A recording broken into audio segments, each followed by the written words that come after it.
Dito sa Barangay Pitpitan sa Bulacan, Bulacan, kapag may uso, ibig sabihin may nagtitinapa. At hindi lang isda ang itinitinapa rito ng kanilang tinapa queen na si Mercy. Pati na rin manok at hindi raw chicken ang paggawa nito. Una munang nilinis ang mga manok. Kailangan maalis yung mga dugo-dugo, yung lansayon. At saka pinakuluan sa tubig na may pampalasa sa loob ng 20 minutos.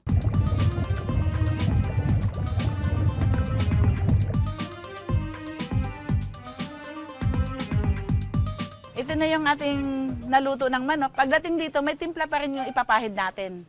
Ang gamit nilang pangkulay, secret sauce.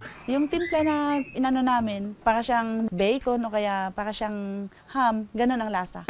Ang mga minarinate na manok, sunod na inilagay sa drum para pausukan. Ang mailalagay na manok, nasa 20 o kaya 16 pieces lang bawat drum. Papausukan mo ng halos 2 oras. Ang kanilang panggatong, puso. Ito kasi yung nagbibigay ng kulay doon sa isda, sa babango.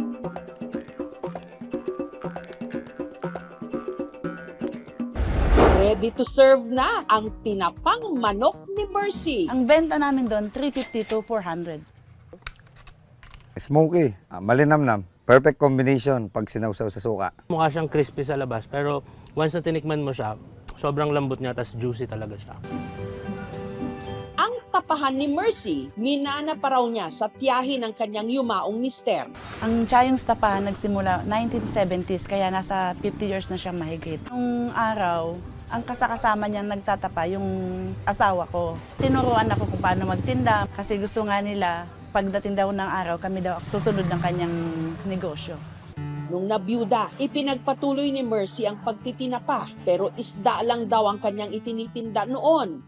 Hanggang nito lang Hulyo, napagdiskitahan nila ng kinakasama niya ngayong si George ang natira nilang manok sa ref. Kung mga masisira, iniisip ko, paano ba gagawin ko? Pipirituhin ko ba? Iniisip ko, bakit meron kami tapahan? Bakit hindi ko tayo napausukan? Pinatikman niya sa amin. Ang sabi nung kanyang kaibigan, malayo daw makarating. Hanggang ang dati nilang ulam lang, ngayon siya na nilang pinagkakakitaan. Natutuwa ka, tsaka na-amaze ka talaga. Malaking tulong sa amin. Birin mo, buwebenta ka araw-araw ng halos 100 piraso.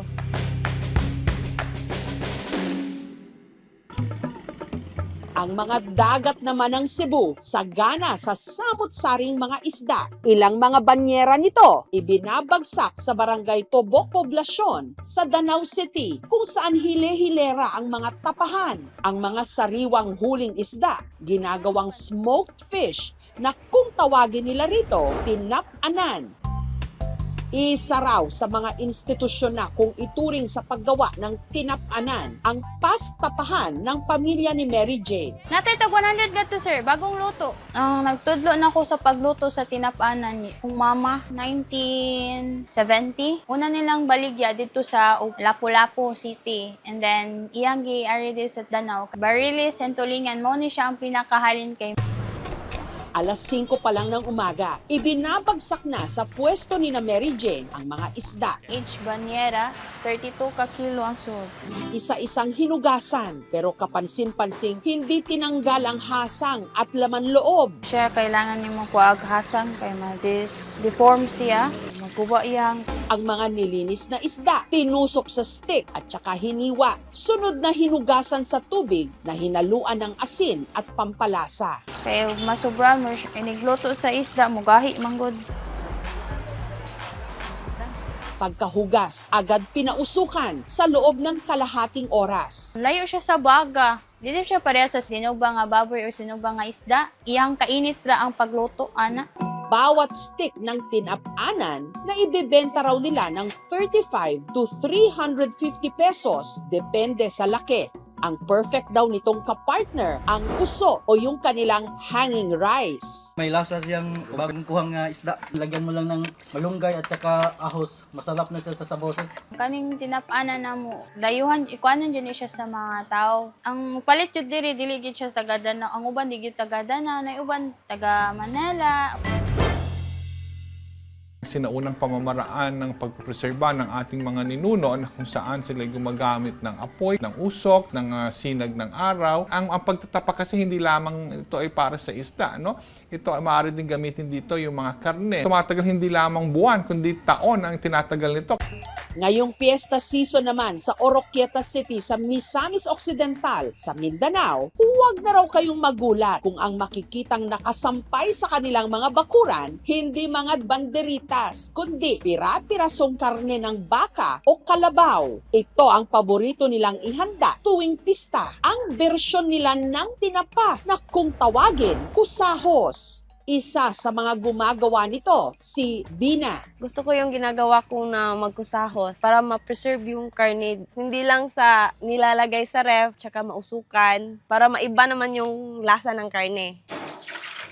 Bago raw isinampay ang karne, nilinis niya muna ng maigi at tsaka hiniwa ng maninipis. Ang pag-slice sa karne, ato siyang sliceon og nipis para dali ra siya mo dry sa init.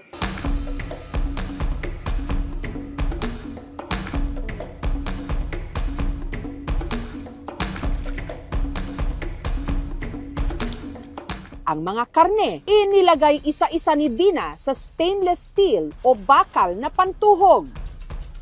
At saka ito isinampay sa loob ng 2 hanggang 3 araw. Hindi naman nilalangaw kasi marami yung bawang nilagay tsaka may paminta.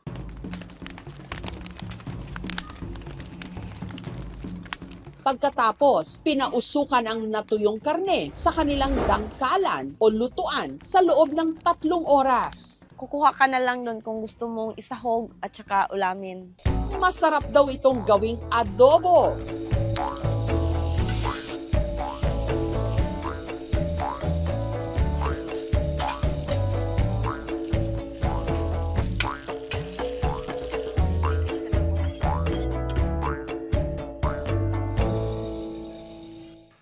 Nasi pagka beef stick. Paborito rin nilang isahog sa gulay.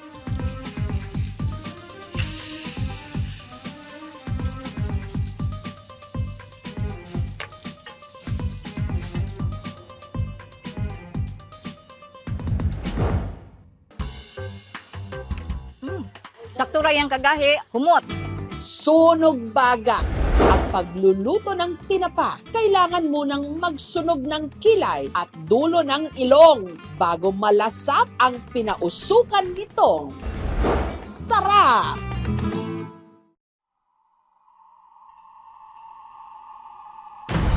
Epe, pang ilan na ba yan? Patay ang kinakain. Buhay naman tayong lahat. Kapag kinakabahan.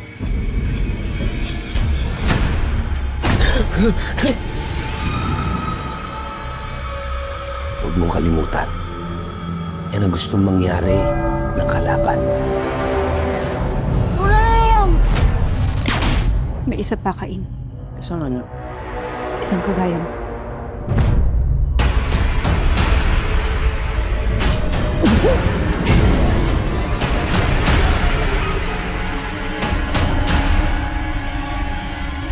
Kapag nagpapakita daw si Pochong, may mamamatay.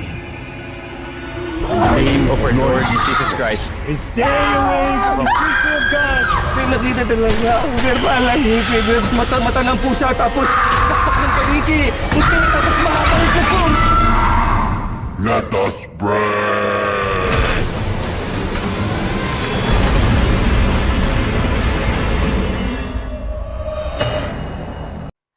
Thank you for watching mga kapuso. Kung nagustuhan niyo po ang videong ito, subscribe na sa GMA Public Affairs YouTube channel.